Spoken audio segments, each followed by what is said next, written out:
స్వచ్ఛమైన ఆరోగ్యవంతమైన కాకినాడ నిర్మాణంలో ప్రజల సహకారమే కీలకమని municipal corporation incharge commissioner N V V Satyanarayana అన్నారు.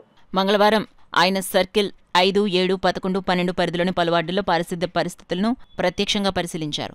పర్యటన సందర్భంగా కమిషనర్ స్థానికులతో ముచ్చటిస్తూ ఇంటింటికి పారిశుద్ధ్య కార్మికులు సమయానికి చేరుతున్నారా, చెత్త సేకరణ సమస్యలు ఏమైనా ఉన్నాయా అనే అంశాలను స్వయంగా విచారించారు. చెత్త వర్గీకరణపై అవగాహన కల్పిస్తూ తడి పొడి చెత్తను వేరు చేసివ్వటం నగర పరిశుభ్రతకు అత్యంత కీలకమని పేర్కొన్నారు.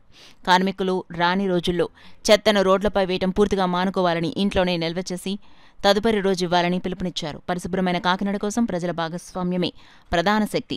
ప్రతి కుటుంబం బాధ్యతగా వ్యవహరించినప్పుడే పరిశుభ్ర నగర లక్ష్యం నిజమవుతుందని కమిషనర్ స్పష్టం చేశారు. పర్యటనలో అదనపు commissioner KT Sudhakar, health officer doctor Prithvi Charan, sanitation supervisor Rambabu తదితర అధికారులు పాల్గొన్నారు. రెండోది, ఏదైతే మనం పాయింట్స్ ఉంటామో ఆ పాయింట్ని వేసిన బాగుంటుంది తప్పించి వేరే వేరే పాయింట్ వల్ల ఇబ్బంది అవుతుంది.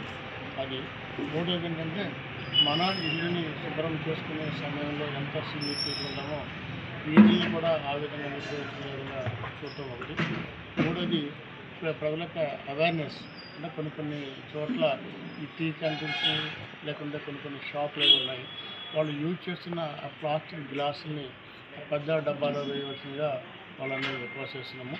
అదే ముఖ్యంగా ఆ కార్పొరేషన్కి ప్రజలను కూడా సహకరించి ఈ యొక్క ఎక్కడైనా ఏదైనా రోజు మన శానిటేషన్ అయితే డోర్ టు డోర్ కలెక్షన్ చేసి సిబ్బంది రాకపోయినట్లయితే మనకు ఒక నెంబర్ ఉంది.